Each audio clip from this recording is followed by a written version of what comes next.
চোপড়ার ঘিরনিগাঁওয়ে অবশেষে তৈরি হচ্ছে পাকা রাস্তা। বছরের পর বছর ধরে চোপড়া ব্লকের ঘিরনিগাঁও পঞ্চায়েতের প্রায় 3 কিলোমিটার রাস্তা কাঁচা। বাম জামানাতেও পাকা রাস্তা হয়নি। কাঁচা রাস্তায় দুর্ভোগের একশেষ বাসিন্দাদের পাকা রাস্তা পেয়ে তারা খুশি। কথা বলবো, চঞ্চল রয়েছেন সঙ্গে। চঞ্চল, দেখো রুমেলা, তোমাকে জানিয়ে রাখি যে চোপড়া ব্লকের ঘিরনিগাঁও গ্রাম পঞ্চায়েতের কাশনাদাগির থেকে নিয়ে মেচাপুকুর পর্যন্ত প্রায় 3 কিলোমিটার রাস্তা বাম আমল থেকেই কিন্তু খারাপ ছিল। ওখানকার যে গ্রামবাসীরা রয়েছে, গ্রামবাসীরা কিন্তু বাম আমল থেকেই কিন্তু দাবি জানিয়েছিল, কিন্তু কোনো কাজ হয়নি। শেষমেশ কিন্তু চোপড়ার বিধায়ক হামিদুর রহমানের দ্বারস্থ হয়। হামিদুর রহমান কিন্তু আশ্বাস দিয়েছিল যে ওই গ্রামের রাস্তা তিনি করে দেবেন। শেষমেশ কিন্তু আজকে উত্তরবঙ্গ উন্নয়ন দপ্তর থেকে সেই এলাকায় প্রায় 3 কোটি টাকা দিয়ে সেই রাস্তার পাকা রাস্তার কিন্তু কাজের শিলান্যাস করলেন বিধায়ক হামিদুর রহমান। এবং রাস্তার কাজে শিলান্যাস হওয়াতে কিন্তু খুশি এলাকার বাসিন্দারা জানিয়েছেন যে দীর্ঘদিন ধরে এই রাস্তা খারাপ হওয়াতে কিন্তু যাতায়াতের সমস্যায় পড়তো। আজকে এই রাস্তার কাজে শিলান্যাস হওয়াতে অত্যন্ত খুশি রয়েছে এবং চোপড়া বিধায়ক হামিদুর রহমানকে কিন্তু ধন্যবাদ জানিয়েছেন ওখানকার গ্রামবাসীরা। বেশ, গ্রামবাসীরা খুশি হয়েছে, তার সঙ্গে আমরাও খুশি। এই রাস্তাটা সত্যিকারের দরকার ছিল দীর্ঘদিনের। আমাদের একটা পুরাতন লিডার আছে এখানকার, গলিয়া মোহাম্মদ, উনি এই রাস্তার জন্য জান দিয়ে দিয়েছে। বারবার রাস্তা ঘুরতে ঘুরতে লাল হয়ে গেছে, যা ওনার স্বপ্ন পূরণ হয়েছে। উনি রাস্তাটা দেখে যেতে পারবে, এটাই আমরা খুশি। এটা তো বহুত দিনের রাস্তা, কম দাম 25-30 বছর বেশি হবে। বহুত বর্ষার সময় বহুত অসুবিধা হয়, রাস্তাঘাটে কিন্তু বহুত কাদা পানি, গাড়ি নোংরা বাজা হয়ে যায়। এখন খুশি। কোচবিহারের মাথাভাঙায় বালি মাফিয়ার রমরমা। নদীর পার থেকে দেদার বালি পাচার। আর্ট মুভার দিয়ে নিশিগঞ্জের বুড়া মানসাই নদীর পার থেকে বালি চুরির অভিযোগ। প্রশাসনকে বলেও কাজ হয়নি, দাবি স্থানীয়দের। পুলিশকে দেখেই এলাকা ছাড়ে বালি মাফিয়া। কথা বলবো, রাজেশ প্রতিনিধি রয়েছেন আমাদের সঙ্গে। রাজেশ, দেখো, মাথাভাঙা 2 ব্লকের নিশিগঞ্জ 1 গ্রাম পঞ্চায়েতের বুড়া মানসাই নদী থেকে কিন্তু অবৈধভাবে বালি চুরির অভিযোগ বালি মাফিয়াদের বিরুদ্ধে দীর্ঘদিন থেকেই অবাধে রাতের অন্ধকারে কখনো প্রকাশ্য দিনের বেলায় বালি চুরি করা হয় বলে এমনটা অভিযোগ তুলেছেন গ্রামবাসীরা। প্রশাসনকে জানিয়েও কোনো কাজ হয় না বলে এমনটাই তাদের অভিযোগ, যে প্রশাসন এলেই বালি মাফিয়ারা সেখান থেকে চম্পট দেয়, যার ফলে কিন্তু মাঝে মধ্যে বন্ধ থাকার পরে ফের তারা বালি চুরি শুরু করে এখান থেকে। তবে স্থানীয় গ্রাম পঞ্চায়েত প্রধানের যেটা দাবি, যে বিষয়টি তিনি জানেনই না, তবে খোঁজ নিয়ে কর্তৃপক্ষের সঙ্গে যোগাযোগ করবেন। এবং বিরোধীরা কিন্তু এই নিয়ে শাসক দলের প্রচ্ছন্ন মদদের অভিযোগ তুলেছেন। পুলিশের যেটা দাবি, অভিযোগ পেলেই তারা অভিযান চালায় এবং এর আগেও অভিযান চালিয়ে বেশ কিছু ট্রাক্টর এবং ট্রলি বাজেয়াপ্ত করেছে। ফের অভিযান চালানো হবে, এমনটাই পুলিশের পক্ষ থেকে জানানো হয়েছে। এর সঙ্গে নিশিগঞ্জ তৃণমূল সাংঘাতিকভাবে জড়িত আছে, আর এই তৃণমূলের মদতে তারা এই বালু খাদান বা বালু তুলছে। ভিডিও কোনো রকম স্টেপ নিচ্ছে না। সেই জন্য আমার মনে হয় তৃণমূল, পুলিশ প্রশাসন এবং বিডিও সাহেব মিলে এই বালু চুরি, দিনের পর দিন এই বালু চুরি হচ্ছে। ব্যাপারটা আমার জানাও ছিল না, তো আমি একটু আগে খবরটা পেলাম। আমি দেখি প্রশাসনকে জানাচ্ছি এবং আমি নিজেও ব্যাপারটা তদন্ত করে দেখছি। বালি পাচারে বাঁকুড়ার বিষ্ণুপুরে পুলিশি ধরপাকড়। কতুলপুরে বালি বোঝাই ট্রাক্টর সহ পাকড়াও 2। কতুলপুর থেকে সিহাসের দিকে যাওয়ার পথে আটক 2 ট্রাক্টর। কথা বলবো, আমাদের প্রতিনিধি দেবব্রত রয়েছেন সঙ্গে। দেবব্রত, একদমই, দেখো, কতুলপুর থানা পুলিশের অতি তৎপরতায় গ্রেপ্তার করা হয়েছে 2 জন বালি পাচারকারীকে এবং বাজেয়াপ্ত করা হয়েছে 2টি ট্রাক্টর। যেমনটাই জানতে পারা যাচ্ছে, দ্বারকেশ্বর নদী থেকে বেশ কিছুদিন ধরেই বালি মাফিয়ারা বালি পাচার করছিল। নজরে আসে কতুলপুর থানা পুলিশের। দ্বারকেশ্বর নদী থেকে যখনই কতুলপুর হয়ে সিহাসের দিকে যায় 2টি ট্রাক্টর, ঠিক তখনই যে মোবাইল ভ্যান রয়েছে কতুলপুর থানা পুলিশের, তাদের নজরে আসতেই তাদের কাছে বৈধ নথি চাওয়া হয়। কিন্তু যে বালি পাচার করছিল যে চালকরা, তারা কোনো বৈধ নথি না দেখাতে পারায় সেই গাড়ি দুটিকে সিজ করা হয়েছে। গ্রেপ্তার করা হয়েছে 2 জনকে। যেমনটা জানতে পারা যাচ্ছে, একজনের বাড়ি কতুলপুর থানা এলাকায়, অন্যজনের বাড়ি হুগলির গোঘাট এলাকায়। 2 জনকে গ্রেপ্তার করে আজ বিষ্ণুপুর মহকুমা আদালতে তোলা হয়েছে। পুলিশ সূত্রে জানা গেছে যে এইভাবে ধরপাকড় আগামী দিনেও চলবে, কারণ কোনো উপায়ে বালি পাচার করতে দেওয়া যাবে না। কারণ এর আগেও একাধিকবার বিষ্ণুপুর মহকুমা পুলিশ তথা বাঁকুড়া জেলা পুলিশ একাধিক গাড়ি আটক করেছে, সিজ করেছে। এবার কতুলপুর থানা পুলিশের ধরপাকড়ে গ্রেপ্তার করা হয়েছে ওই 2 অভিযুক্তকে।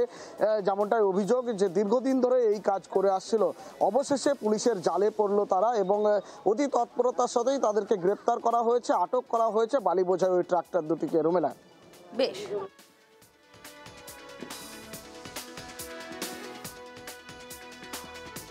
ভাঙড়ে মাটি চুরির অভিযোগ, বাগজোলা খালের মাটি অবাধে চুরি, কাঠগড়ায় জেলা পরিষদের কর্মাধ্যক্ষ। ভাঙড়ে কৃষ্ণমাটি ব্রিজ এলাকার ঘটনা, প্রশাসনের বিরুদ্ধে উদাসীনতার অভিযোগ। ছবি দেখছেন যেখানে মাটি চুরির অভিযোগ অস্বীকার করেছেন তৃণমূল নেতা। ভাঙড়ে অবৈধ মাটি চুরি। কল্যাণ প্রতিনিধি রয়েছেন আমাদের সঙ্গে। দেদার, মাটি চুরি হচ্ছে দিনের আলো হোক বা রাতের অন্ধকার। কল্যাণ,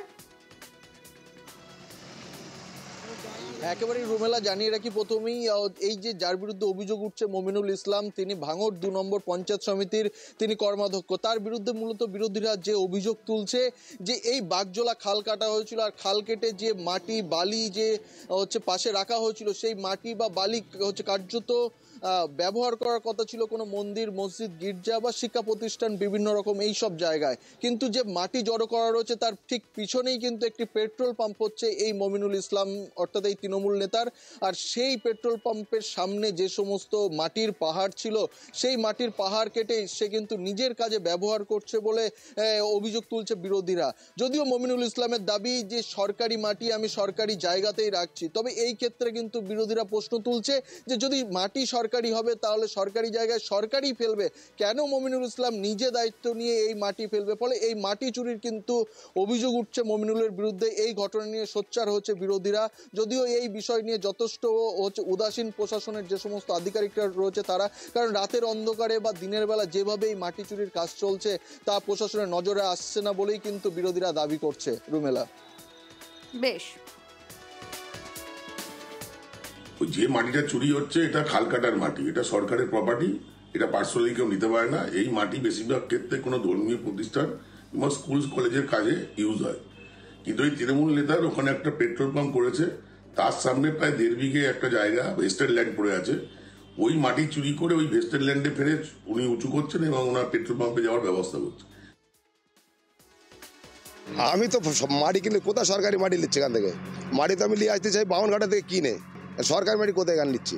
সম্পূর্ণ মিথ্যে কথা। কেউ যদি বলে তো মিথ্যে কথা। তো মাটি গন্ধে রাস্তা করা আছে, তো পিডব্লিউ আমার পাম্প করছি, তো পিডব্লিউডির জায়গাতে আমি রাস্তা করবো না? না, কোনো খাস জায়গা ব্যবহার করে না, সব তো পিডব্লিউডি সব তো পারমিশন নিয়ে করা। আলিপুরদুয়ারে বেআইনি পোস্ত চাষ রুখতে করা পুলিশ, ড্রোন উড়িয়ে পোস্ত চাষে করা নজর পুলিশের। গতকালই গদাধর নদীর চরে 14 বিঘা জমিতে পোস্ত চাষ নষ্ট করে পুলিশ। অন্য কোথাও পোস্ত চাষ হচ্ছে কিনা জানতে যে ছবি আপনাদের দেখাচ্ছি, ড্রোন উড়িয়ে নজরদারি চালায় পুলিশ। ড্রোন উড়িয়ে নজরদারি, সেই ছবি আপনাদের দেখাচ্ছি। গতকাল দেখিয়েছিলাম যেখানে পোস্ত চাষ রুখতে করা পুলিশ, একেবারে সেই পোস্ত চাষ নষ্ট করে দেওয়া হচ্ছে। আজ আপনাদের দেখাচ্ছি আর কোথাও এই পোস্ত চাষ হচ্ছে কিনা তা দেখতে ড্রোনের মাধ্যমে নজরদারি। কথা বলবো আমাদের প্রতিনিধি রাজকুমার রয়েছেন সঙ্গে। রাজকুমার, জেলা পুলিশ যেটা জানতে পেরেছে যে সাধারণত একটু দুর্গম এলাকায়, অর্থাৎ যে সমস্ত এলাকায় সাধারণত মানুষরা যান না, সেই সমস্ত এলাকাতেই কিন্তু এই পোস্ত চাষের জন্য বেছে নিয়েছে দুষ্কৃতিকারীরা। এবং সেই কারণে যে সমস্ত এলাকায় যাওয়া যায় না বা জঙ্গল ঝোপে ঢাকা থাকে, সেই সমস্ত এলাকায় পোস্ত চাষ হচ্ছে কিনা তা জানার সহজ উপায় হচ্ছে ড্রোনের মাধ্যমে। অর্থাৎ ড্রোন আকাশে উড়িয়ে দিলে কিন্তু অনেক দূর পর্যন্ত পোস্ত চাষ হচ্ছে কিনা তা দেখা যায়। সেই কারণেই এই প্রযুক্তিকে কাজে লাগাচ্ছে জেলা পুলিশ।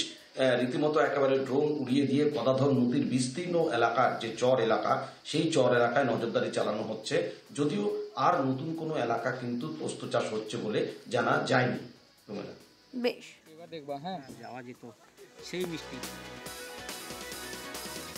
এবার দেখুন সবংয়ে অঙ্গনওয়াড়ি কেন্দ্র আর তার ঢিলছোড়া দূরত্বে চোলাইয়েটে খবর পেয়ে অভিযানে নামলো আবগারি দপ্তর। নষ্ট করা হলো লিটার লিটার চোলাই মদ, উদ্ধার হয় চোলাই মদ রাখার সরঞ্জাম। একেবারে অঙ্গনওয়াড়ি কেন্দ্রের অনতি দূরেই এই চোলাই মদের ঠেক, লিটার লিটার চোলাই মদ এভাবেই নষ্ট করা হলো। আবগারি দপ্তরকে খবর দেন স্থানীয় এক বাসিন্দায়, এরপরই অ্যাকশন।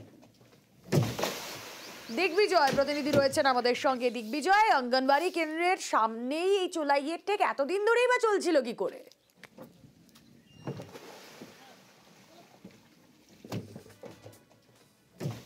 দেখো, এতদিন ধরেই কিন্তু গোপনে চলছিল এবং সেই গোপন খবরটা কিন্তু এলাকার মানুষজন তারা কিন্তু সবং সার্কেলের আবগারি দপ্তরে জানায় এবং সেই সূত্র ধরেই কিন্তু গোপন সূত্র ধরে সেই খবর পেয়েই আজকে কিন্তু সকাল থেকে পশ্চিম মেদিনীপুর জেলার পিংলার যে ছোট খেলনা রয়েছে, সেই ছোট খেলনা অঙ্গনওয়াড়ি কেন্দ্রের পাশেই অর্থাৎ 100 মিটারের মধ্যেই বেশ কয়েকটি পরিবার তারা দীর্ঘদিন ধরে চোলাই মদের ব্যবসা করছিল।